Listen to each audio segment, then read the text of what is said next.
Halo sobat, tahukah kamu apa itu PPID? PPID merupakan pejabat pengelola informasi dan dokumentasi. PPID merupakan pintu resmi bagi masyarakat untuk memperoleh informasi publik dari instansi pemerintah.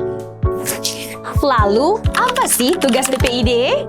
PPID bertanggung jawab untuk mengelola, menyimpan, mendokumentasikan, serta memberikan informasi publik kepada masyarakat sesuai dengan Undang-Undang Nomor 14 Tahun 2008 tentang Keterbukaan Informasi Publik.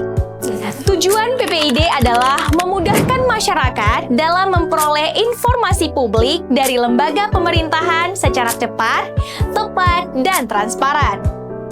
Karena pada dasarnya, prinsip keterbukaan informasi adalah semua informasi bersifat terbuka, kecuali informasi yang dikecualikan sesuai ketentuan peraturan perundang-undangan. Jadi, kalau kamu membutuhkan informasi publik dari instansi pemerintahan, dapat diakses melalui website PPID berikut ini.